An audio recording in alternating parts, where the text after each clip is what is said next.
وصدق رسوله النبي الكريم ونحن على ذلك من الشاهدين والشاكرين والحمد لله رب العالمين.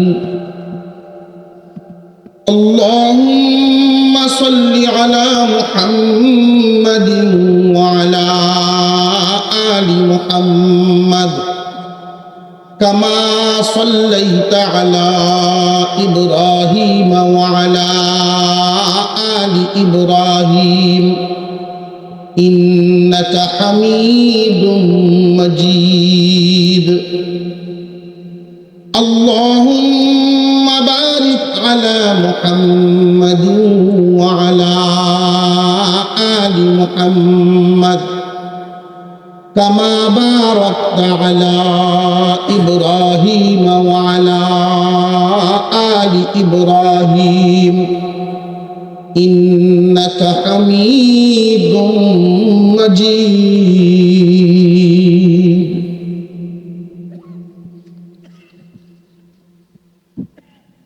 হিলফুল ফুজুল পরিষদ নওগাঁ বাজার জামালগঞ্জ সুনামগঞ্জের উদ্যোগে আয়োজিত আজকের এই তাফসীরুল কোরআন মাহফিলের চলতি অধিবেশনে শ্রদ্ধাভাজন সভাপতি সাহেব, উপস্থিত জাতির শ্রেষ্ঠ সন্তান উলামায়ে কেরাম, মুরব্বিয়ানে আযম, সর্বস্তরের সুধী সমাজ, আল্লাহ পাক রব্বুল আলামিনের দরবারে শুকর আদায় করি,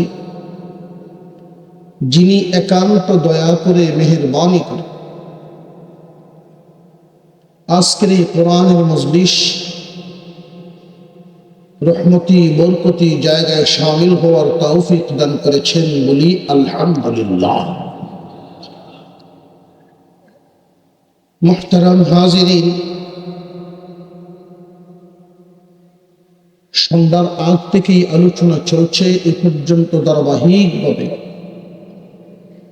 উলামায়ে কেরামের জবান থেকে বিভিন্ন দিক নির্দেশনামূলক আলোচনা শুনেছেন, আরো শুনবেন। আজকের মাহফিলের অত্যন্ত মহব্বতের ব্যক্তিত্ব, আকর্ষণীয় ব্যক্তিত্ব, সারা বাংলার আলোড়ন সৃষ্টিকারী বক্তা হযরতুল আল্লাম হযরত মাওলানা মুফতি নাসিরউদ্দিন আনসারী সাহেব, তিনিও হাজির হয়ে গেছেন বলি আলহামদুলিল্লাহ। খুব বেশি লম্বা চূড়া আলোচনা না, যতক্ষণ আলোচনা শুনবো মনোযোগের সাথে শুনবো, আর যা শুনবো আমলের নিয়তে শুনবো। আল্লাহ কবুল করেন, জবান খুলে বলেন আমিন। নবীজির সামনেও সাহাবীরা আলোচনা শুনতে যাইতেন, 1.5 ঘন্টা 2 ঘন্টা এত সময় পাইছেন না। 1 থেকে 1.5 মিনিটের ওয়াজ। এমনও ঘটনা আছে 150 মাইল দূর থেকে আইছেন আর ওয়াজ পাইছেন। কেউ যদি স্বামী স্ত্রীতে মিল চাও, 1 প্লেটে খানা খাও, ওয়াজ শেষ। কিন্তু এই কথা স্বর্ণের চেয়েও দামি মনে করে নিয়ে গেছেন, আমল শুরু করে দিয়েছেন। যেই আমল শুরু করেছেন, আল্লাহ রসুলের জবান মোবারকের কথা, ফল আসেন নাই। আমল শুরু হয়েছে, সাথে সাথে ফলও শুরু হয়েছে। বিবি জিজ্ঞাসা করেন, স্বামী হে, 15-20 বছর যাবৎ একসাথে সংসার করি, এ তো মহব্বত, আবেগ ছিল কই? এই 1 সপ্তাহের ভিতরে যেই পরিমাণ মহব্বত বাড়ছে, কোনো কুদানি কাদানি নেই, কোনো ঝগড়াঝাটি নাই, কার্য কীর্তন নাই, শুধু মিল আর মিল। তা আগে আসেন নবীজির সাহাবী, উনি খুব ফজিলত বর্ণনা করলেন যে আল্লাহর রাসূলের জবান মোবারকের কথা। বিয়ে শাদীতে দেখবেন মুরব্বীরা নবদম্পতিকে এই কাজটা করায় দেয়। এখনো আছে না এই রসুল? নতুন জামাই নতুন বউ একসাথে বসাইয়া একজনের মুখে আর একজনের দিকে খাওয়ায়, ঠিক না বেচো? মুরব্বীরা দিন আছে না, বুঝলিছি আছে না নাই? এখন আছে। এর দ্বারা কি বোঝায়? এটা কি? সেটা হলো তোমাদের মুরব্বীদের উপস্থিতিতে এই জুরি মিলায় দিলেন, এই প্রথম তোমাদেরকে খাওয়ানো শিখাইয়া দিলেন একজন আরেকজনরে। এই যে মুখে উঠায়া খানা শুরু করল, এইভাবে যেন মরণ পর্যন্ত চলে। আমরা যে হইছেন হইলে দিন, তাও আবার দেখে না, আরে হুজুর ছায়া বুঝছেন না, লইছে যে প্লেট লইয়া বউয়ের মুখ না দেয়া সাইডে আর একজনের মধ্যে আছে, তাই না এত ধরে করে মুখে দিক যা বলে চাইছে।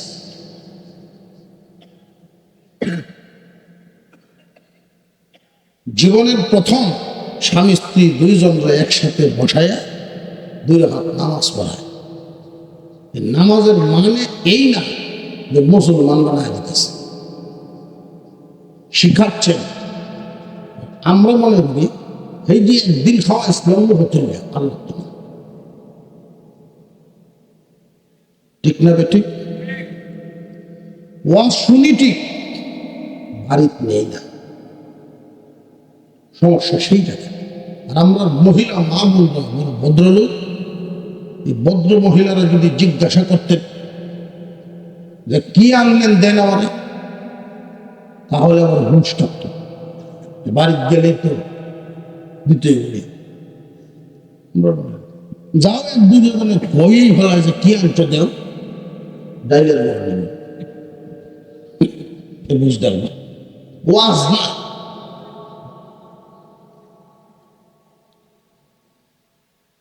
আমরা একদিন দুনিয়ায় ছিলাম না, একদিন থাকবো,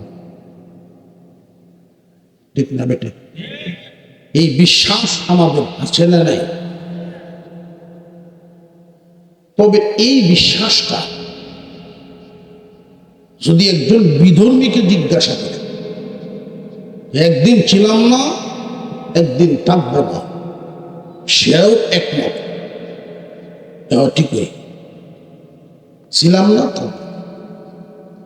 তাহলে বোঝা গেল ইমানদারের যেই বিশ্বাস, যেই কথা, আমার বিশ্বাস আর আমার কথা এক হতে পারে না। একদিন ছিলাম না একদিন থাকবো না এটা যথেষ্ট না, মুমিন মুসলমানের আরেকটু বিস্তৃত চিন্তা চাই। যেদিন ছিলাম না কোথায় ছিলাম, যেদিন থাকবো না কোথায় যাব? এই দুনিয়ার জমিন থেকে আমরা বিদায় হব, দুনিয়াতে থাকবো না, চলে যাব। এই হবর চিন্তাটা অনেক দূর মনে হয়, চলে যাব কথাটা অনেক দূর মনে হয়, যে এখনই মরতে পারে এটা বোঝা যায় না। অথচ আমরা এই দুনিয়া থেকে একদিন বিদায় হব বা চলে যাব, এভাবে না। অন্তরে বসাইতে হবে দুনিয়া থেকে চলে যাচ্ছি, যাব না যাচ্ছি।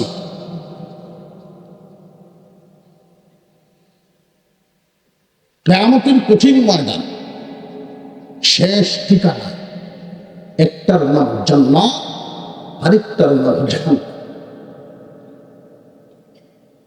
আমরা একদিন ছিলাম না, একদিন থাকবো না। যেই দিন ছিলাম না, কোথায় ছিলাম? রূহের জগতে ছিলাম আমরা। রূহের জগৎ থেকে রওনা দিলাম মার গর্ভে, মার গর্ভ থেকে আসলাম দুনিয়ায়। দুনিয়া থেকে যাব কবরের জগৎ, সেইখান থেকে দাঁড়াবো হাসরের মাঠ। ওইখান থেকে ফয়সালা হবে ফুলসিরাত পাড়ি দিয়া জান্নাত। মাঝখানে বিপদের ঘাটি আছে না নাই? নেককারের জন্য পুরস্কার, আর বদকারের জন্য আমাদের সামনে বড় বিপদের ঘাটি, বড় কঠিন ঘাটি। আল্লাহ মানুক আর না মানুক, ইমানদার আর বেঈমান যাই হোক, আমলওয়ালা হোক আর বেআমল হোক, এমন কোন মানুষ নাই যেই মানুষ এই চার ঘাটি পাড়ি দিবে না। আমাদের সামনে বিপদের ঘাটি হলো চারটা, এরপরে হলো শেষ ঠিকানা। এক নম্বর বিপদের ঘাটি মৌতের ঘাটি, দুই নম্বর বিপদের ঘাটি আলমে বারজাখ কবরের ঘাটি, তিন নম্বর বিপদের ঘাটি হাসরের মাঠ, চার নম্বর বিপদের ঘাটি হলো ফুলসিরাত। চারটা ঘাটি পাড়ি দিয়া প্রত্যেকটা মানুষ তার গন্তব্যে পৌঁছবে, শেষ ঠিকানায় পৌঁছবে। তবে এই ঘাটিগুলো যে পাড়ি দিব আমরা, নেককারের জন্য পুরস্কার, শান্তি, আরাম, আর বদকারের জন্য আল্লাহ রেখেছেন শাস্তি, সাজা। মৌতের ঘাটিটা মুমিন বান্দাই শুধু পাড়ি দিবে না কাফেরও পাড়ি দিবে? নামাজিরা শুধু পাড়ি দিবে না বেনামাজিও পাড়ি দিবে? নেককার আর বদকার এই দুই শব্দ আমি কেন বললাম? নেক কাজ যদি একটা একটা করে সব বলতে যাই শেষ হবে না, বদ কাজও যদি বলতে থাকি শেষ হবে না। একটাই পরিচয় নেককার, আর একটা পরিচয় বদকার। নেককার বলা হয় যে নাকি ভালো কাজ করে, ভালো ভালো কাজ করে, সেই হইল নেককার। বদকার হলো বদ কাজ করে, খারাপ কাজ করে, সেই হইল বদকার। ভালো কাজ যত আছে দুনিয়ার জমিনে, সবচাইতে উত্তম এবং শ্রেষ্ঠ ভালো কাজ আল্লাহর হুকুম ফরজ ওয়াজিব পালন। আল্লাহর হুকুম ফরজ ওয়াজিব পালন করা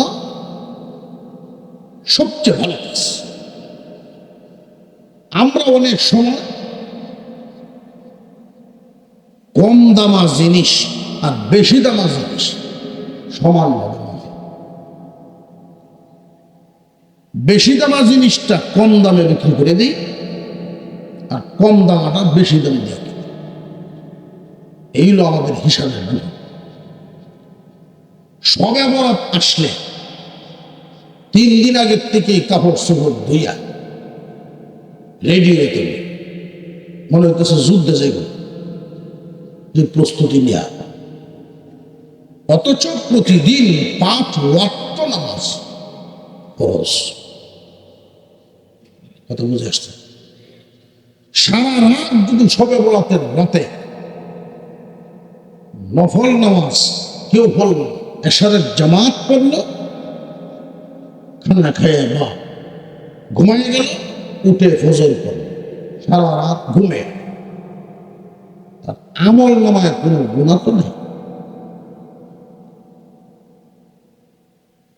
কিন্তু একজন মানুষ রাত্রে 2টা 2:30 পর্যন্ত নফল ইবাদত করলো, ওইটা গিয়ে ঘুম দিল। ঘুমানির সময় বিবি সামনে হয়ে গেছে, সাবধান, তুমি তোমার হুরুতটা লইয়া সকাল 10টার আগে আমার দ্বারা ইবাদত করিস। হজুর যে গেল, খবর আছে না? এই অনুসূচনা, এই চিন্তা আছে। তার হিসাব হইল 1টা পর্যন্ত নফল নামাজ যে কয়েক বস্তা হয়েছে, এখন তো বুঝুন হলে কি। অথচ সারা জিন্দিগি নফল নামাজ, 1 ওয়াক্ত ফরজ নামাজের মুখাবিনায় ফরজের পাল্লা ভারী, মাপ জানি না। কম দামা জিনিস বেশি দাম দিয়ে কিনি, আর বেশি দামে দৌলত কম দাম বেশি। নেককার আর বদকার কেমনে চিনবেন, কেমনে জানবেন? নিজেরাই চিনতে হবে, নিজেরা বুঝতে হবে। 5 ওয়াক্ত নামাজ আল্লাহর হুকুম, 5 ওয়াক্ত নামাজ। দান কাটা শুরু হয়ে গেছে, দাওয়া কাটা শুরু হইল। দেখবেন দান কাটার অজুহাতে, দাওয়া কাটার অজুহাতে অনেক মানুষ নামাজ তো সারেই, রোজাও ছেড়ে দেয়। মাথা দেখুন আস্তে আস্তে লড়েন আপনারা, আছে না নাই? ছেলে মেয়ে বড় হয়েছে, বালেক বালেগা, পরীক্ষা আসতেছে, মেট্রিক পরীক্ষা দিব। ডিম খাওয়ায়, দুধ খাওয়ায়, খাম নাই, হুক রোজা ছেড়ে দাও। দিনটা বড় সরা পরীক্ষাইতেছে, ধরো দে। এই হিসাব নেই, বিধান টাকার হিসাব। আল্লাহর হুকুম, ফরজ বিধান। 5 ওয়াক্ত নামাজ দৈনিক, 1 মাস রোজা, বছরে 1 বার। মুসলমান ইমানদার ভাইরা আমার, যেই মানুষটা ফরজ ওয়াজিব ছাড়ে না, লোকটা কি বদকার না নেককার? পক্ষান্তরে হারাম কাজের দিকে আমরা একটু তাকাই। আল্লাহ নিষেধ করেছেন, এটা হারাম। মাকরু কোনটা, হারাম কোনটা, মাকরুয়ে তাহরিমি কোনটা, তানজি কোনটা, ওইটাও বুঝি না। লক্ষ্য করে দেখবেন, বড় বড় গুনাহ করি, আমাদের কাছে গুনাই মনে হয় না। নেককারকে বদকারকে এটা আগে বোঝা দরকার। যদি একজন মানুষ সারা রাত নফল নামাজ পড়ে, ফজরের নামাজ পড়লো না, আগেই না পড়ে ঘুমায় গেছে, উঠছে সকাল 10টায় 11টায়, ফজর হয়ে গেছে, পড়তেই পারে নাই, কিন্তু সারা রাত নফল ইবাদত করছে। সাধারণ মানুষদের নজরে এই লোকটা হলো নেককার, সারা রাত ইবাদত করছে। কিন্তু আল্লাহর নজরে ফজর যে চলে গেল, নেককারের কাতার থেকে নাম ছুটে গেল। বুঝে আসতেছে? পরীক্ষার ফলে যে প্রশ্নপত্র দেওয়া হয়, কোন প্রশ্নের উত্তর দিতে পারবে, কত নাম্বার পাওয়া যাবে, প্রায় প্রশ্নপত্রের পিছনে উল্লেখ করা থাকে। এই প্রশ্নের উত্তর দিলে 10 নম্বর, এটা 7টা যদি দেয় 5 নম্বর, আরেকটা আছে 2 নম্বর। এক এক প্রশ্নের উত্তর নাম্বারের পরিমাণ বেশ কম আছে। ঠিক তেমনি শরীয়তের বিধিবিধান পালন করার ক্ষেত্রে আল্লাহ আদেশ নিষেধ, কোনটার মান কত, কোনটা পালন করলে নেকির পরিমাণ কত, এটা আমরা বুঝি না। এই জন্য কম দাম দিয়ে বেশি দামা জিনিস, বেশি দাম দিয়ে কম দামা জিনিসের বেচা কেনা। সময় ব্যয় করলে সামান্য মেহনতের যেই সওয়াব আমি পাইতে পারি, সারা রাত মেহনত করলেও এই সওয়াব হইত না। এটা বুঝি না। তো স্বাভাবিকভাবে সাধারণত ইসলামকে মনে রাখার জন্য, সুবিধার জন্য একটু ছোট আকারে আমরা ভাবনা করি, চিন্তা করি। নবীজির একজন সাহাবী আল্লাহর রাসূলের সামনে হাজির হন। সুবহানাল্লাহ। পিছনদের জায়গা অনেক, যদি যুবক ভাইরা এদেরকে ঘুরিয়ে বইতেন সামনে আরো বড় দেওয়া গেল। আপনারা সুবহানাল্লাহ আলহামদুলিল্লাহ কইলেন তেরাও লাগে সাইডে দেওয়া সামনে আগে ভালো, এই সাইডে দেখে সবাই একসাথে মিলেমিশে বসি। আল্লাহ পাক আজকের এই মাহফিলকে কবুল করেন, জবান খুলে বলি আমিন। হুজুর আকরাম সাল্লাল্লাহু আলাইহি ওয়াসাল্লামের সামনে একজন সাহাবী হাজির। ওগো নবীজি, আমি কালিমা পড়ে মুসলমান হয়েছি, আমি একজন নতুন মুসলমান, আমি গরিব মানুষ, পরের ক্ষেত খামারে কাজ কর্ম করে সংসার চালাই, নিজে চলি।